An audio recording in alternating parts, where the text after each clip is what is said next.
કેમ છો? મજામાં. સુવાક્યોની દુનિયામાં, સુવિચારની દુનિયામાં આપનું સ્વાગત છે. મારા મિત્ર, એવું કહેવાય છે કે સાંભળવાની જે કળા છે તે જરૂરી છે,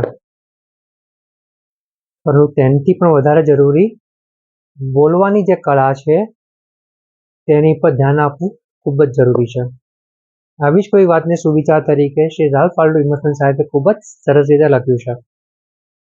આજનો જે સુવિચાર છે તેનો વિષય છે અખંડિતતા, ઇન્ટિગ્રિટી.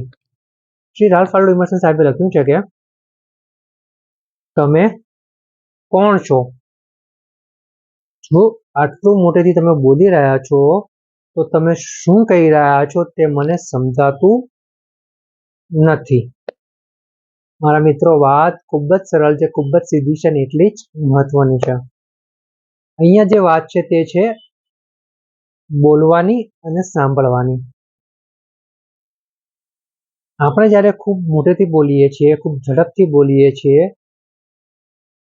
કોઈ અભિમાનમાં આવીને બોલીએ છીએ, ત્યારે આપણને ભાન નથી હોતું કે આપણે શું બોલીએ છીએ. અને ખરેખર જ્યારે આપણે બહુ જોરથી બોલીએ છીએ, ઘાટા પાડીને બોલીએ છીએ, ત્યારે સામેવાળી વ્યક્તિ ખરેખર નથી સમજી શકતી કે આ વ્યક્તિ શું કહેવા માંગે છે. પરંતુ અમુક વખતે વ્યક્તિ સાંભળવાનો, સમજવાનો ડોળ કરી અને વાતને ત્યાં પડતી મૂકે છે અને પોતાના કામમાં લાગી જાય છે. આપણને એમ થાય છે કે આપણે બોલી લીધું એટલે બતાવી દીધું છે, સામેવાળાએ સમજી લીધું છે, પરંતુ અહીંયા વાત અટકી જાય છે અને એક મોટી ખીણ ઊભી થાય છે, એક મોટી ખાઈ ઊભી થાય છે. આ વાત થઈ બોલવાની, મોઢેથી બોલવાની. આ સિવાય મારા મિત્રો, આપણા કાર્યો, આપણા કર્મો, આપણી ક્રિયાઓ અમુક એવી હોય છે કે જે ઇન્ટિગ્રિટીથી આપણે નથી કરતા. જેમ કે આપણને કોઈ કામ સોંપવામાં આવ્યું હોય, એ કામ આપણે પૂરી મહેનતથી, પૂરી ખંતથી કરવાનો પ્રયાસ કરીએ, પણ ક્યાંક આપણને અસફળતા મળે, ક્યાંક આપણે અટકી જઈએ, કોઈ આપણા કામમાં બાધારૂપ થાય અને આપણે તે કામ પૂરું ના કરી શકીએ, તો આપણે તરત જ, આપણામાંના મોટા ભાગના લોકો તરત જ પ્રતિક્રિયા આપતા હોય છે, ગુસ્સામાં આવી જતા હોય છે અને ફલાણો લોકોનું ઢોકળું મને નડ્યું એટલે હું આ કામ ના કરી શક્યો, અથવા પોતે આળસુ હતો ને ના કર્યું તો પણ ના કરી શક્યો, આવું કોઈ બોલી શકતું નથી. આ વાત ઇન્ટિગ્રિટીની છે, અખંડિતતાની છે. મારા મિત્રો, અહીંયા બે વાત છે. એક તો ખરેખર મોઢેથી આપણે જે બોલીએ છીએ ત્યાં આપણે ખૂબ શાંતિથી, સમજદારીથી બોલવાની જરૂર છે.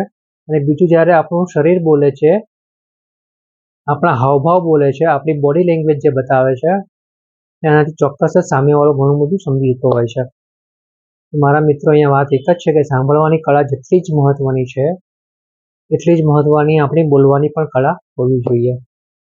સાંભળવાની કળા સામા પાસે જ હશે, એની જાતે વિચારશે, એની જાતે કરશે, પરંતુ જો આપણે સરખું બોલીશું જ નહીં, તો સામેવાળો આમ પણ કશું નથી સાંભળવાનું, કશું નથી સમજવાનું.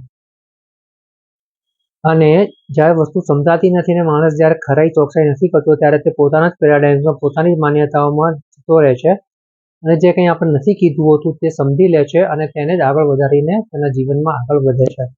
એનાથી ખૂબ મોટી ગાંઠ બંધાય છે અને તે ગાંઠ છોડવામાં આખું જીવન નીકળી જાય છે. બસ મારા મિત્રો, આપણા જીવનમાં આવું કશું ના થાય અને આપણે પૂરી અખંડિતતાથી, ઇન્ટિગ્રિટીથી આપણે આપણા કામ કરીએ. ભૂલ થાય તો સ્વીકાર કરીએ, સ્વીકાર કરી તેની પર કામ કરીએ, ફરીથી કામ કરવાનો પ્રયાસ કરીએ અને સફળ થઈએ.